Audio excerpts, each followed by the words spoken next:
Sanibonani, welcome back to enye video. Ngiyabonga kakhulu ukuthi ungene. Thank you very much. Mangabe umshala ekhaya igama lami ngiphilile. Ngicela usubscribe Nkosi yami, like video, share video, faka notification bell yakho on. You know what I mean? Guys, ngoba uningi nje sibuka ama video singasubscribanga and I don't understand ukuthi why ungasubscribe ngoba awudlelwa next. So subscribe you guys and also like. Uzobona ukuthi uYouTube uzohlela ukudonsela wona ama video kaphilile esikhathini esiningi. So now asikhulume ngaleli phoyisa ke you guys. I think this is Sergeant, right? Sergeant Fani Nkosi. I think ke ube apply bail if I'm not mistaken kodwa ngathi his bail was denied. So kuthiwa hayi usazobhadla ke ejele bafethu. Yeah, kuthiwa ungubhululu wemigulugudu, right? Sibonile lapha namakuphekwa lo yaGareth Mnisi. Engithi mina ngimbona ngathi une attitude nyane engayithani, bona ngathi nokuba cheeky namephendula ama commissioners. The Gareth Mnisi guy is quite cheeky, I'm sorry to say, but ngibone no laka mina, like I'm like, are you aware ukuthi you're talking to the commissioners? Are you aware ukuthi you are making things difficult for yourself? Yes, he's educated, he's very smart, you know, everything else ngiyakubona, but don't be cheeky, phendula kahle phela. Nguyena ke obekhuluma ukuthi unesingane ke nobaba Sergeant Nkosi. Yeah, obviously kuthiwa ke baba Nkosi ubhululu nje wemgulukudu you guys. So ibail akayitholanga. Hayi kuthiwa ke hayi kusaziba ukudla kwejele ke iphoyisa elisola ke ngokuba ubhululu wemgulukudu Sergeant Fani Nkosi njengoba ke echithwe isicelo sakhe sebail. So ngathi usazohlala ke njengoShebeshethi. Akuningi inkantolo le manje yase Pretoria North sifunda lapha nakayisoleza ukuthi ichithile isicelo sebail sikaNkosi izolo. uNkosi uboshela amacala okwephula imigomo yokugcina kwezibhamu ukutholakala nesiqhumane sezinhlamvu nelokutholakala namadokodo amacala asavalwa. Amadokodo lawa ayatholakala kuye. Imanje uThandi Talent uthe uNkosi uhlulekile ukuveza izizathu zokuthi kungani kufanele adedele ngebail. Umbuso ubungafuni ukuthi uNkosi anikezwe ibail.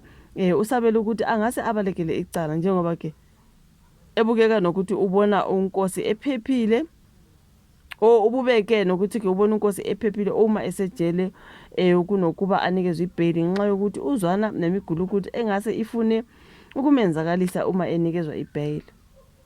So bamncisha ibail ngezindlela bayamprotector indlela kushiyo ngakhona lana mangifunda. So ubusabela ke nokuthi ke ubengazama ukuphazamisa uphenyo ngenxa yokuthi uyiphoyisa. So okay, mhlambe that's why bemncisha ibail sengazama lokho nalokho ngoba phela he's a policeman. uNkosi ke uzogcinwa ejele njengoba ke amaphoyisa eqhubeka nophenyo lwawo. Uma ngabe yakhumbula ke baba ufanele masimula obevelile lapha nenkantolo ukuthi usazovela futhi nge-13 zika May esehamba noVusumuzi Khethi Matlala nalawa ya amanye amaphoyisa abosha bentanga ukukhumbuza ngamaphoyisa phela wonke lawo. So baba uNkosi usola ke ngokusondelana nosemabhizinisi obhekane namacala uVusumuzi Khethi Matlala noKatiso Molefe. Bebesondelene nobaba uFani Nkosi. Can you imagine? Shuthi uKhethi Matlala yena bemeka sure ukuthi amaphoyisa wonke aphezulu uba nesingane nawo, that's why usenza ubugebengu besabekayo amaphoyisa beseyamba ekhapha. Amaphoyisa la aphezulu ngisho. Akunzima osibiya phela obaba ubheka icele khumbula manje ngoFani Nkosi like he was friends with every top dog, like they say they are top dogs whatever. Laba baphezulu ngesikhathi efakaza phambi kweCommission eholwa iJaji kuMbuyiseli Madlanga kwavela ukuthi uNkosi kukhona imali ayithola kulabo somabhizinisi abasobishini ubaba uKatiso Molefe noKhethi Matlala. Kuphinde kuvele futhi ukuthi wayesondelene nosomatekisi owayesatshiswa okwenyoka umnumzana uJotham Mswazi Msibi nephini lika Commissioner wamaphoyisa elimisiwe uLieutenant General Shadrack Sibiya. Can we imagine bonke abaphezulu? So uNkosi waboshwa emva ke kokugasela kwamaphoyisa emzini wakhe kulandela ukuvela kwakhe phambi kweCommission kaMadlanga. Usamisiwe emsebenzini njengoba ebhekaneke nenqwaba yezinsolo nje. Kodwa babuye bakhona sengathi phela bayamprotect uma bemnikeza ibail sebengase banyenye bamlande laba abanye abangafuni ukuthi mhlawumbe asho lutho ngabo or whatever the reason is. Bayibeka sengathi phela bayamprotector. So angazi bafe kuningi nje laphana you guys, kuningi njengoba ngikhuluma ke ngoba uMasimula ukuthi ubevelile enkantolo ukuthi uzophinda vele futhi nge-13 zika May noVusumuzi Khethi Matlala nabanye. kuthiwa ke laphana ayi ubaba ongumkhomishana wamaphoyisa kazwelonke ubaba uFani Masimula uthi umsulwa yena kulezi zinsolo abekwazona. Khumbula he was in court ngoba bemsola ngokuthile, so uthe akuko okuphambene nomthetho yena akwenza ngesikhathi kukhishwa ithenda yezigidi zamarandi eyanika inkampani kasomabhizinisi Vusimuzi Khethi Matlala. Ukusho lokhu nje ngesikhathi evelile lapha enkantolo emantshi yasePitoli. So Baba Masimula ubeka icala lokuphula imigomo yokusetshenziswa kwemali yomphakathi, Public Finance Management Act.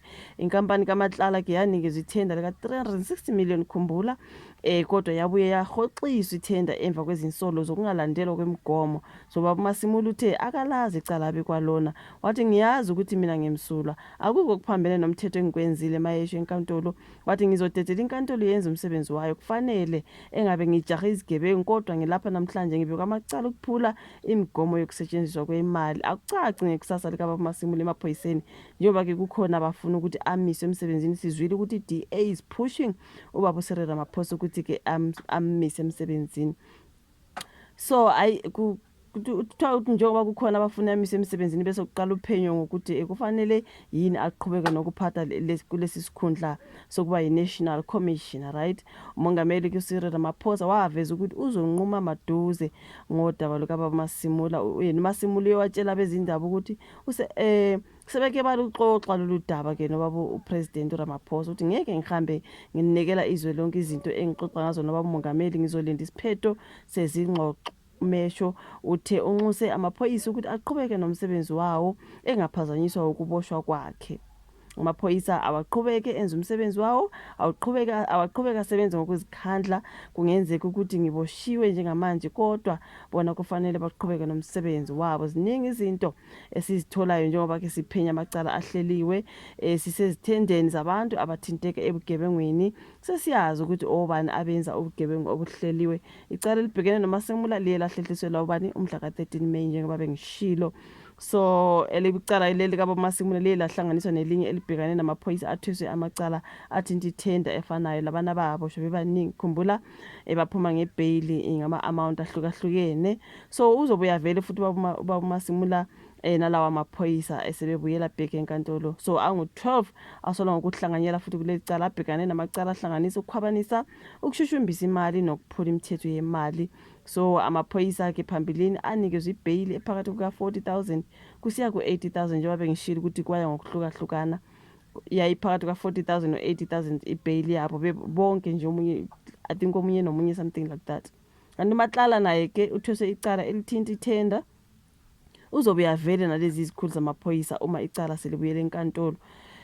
Njengoba sikhuluma ngamaphoyisa nje, you guys, sikhuluma ngamaphoyisa noMatlala nje, ubosingane sakhe namaphoyisa. Amaphoyisa amaningi asenkingeni manje, zonke zisuka kuMatlala nje everything, kodwa kwakuvezwa ubaba uMkhwanazi ukuthi hey kukhona ubugebengu obenzekayo ever since that particular July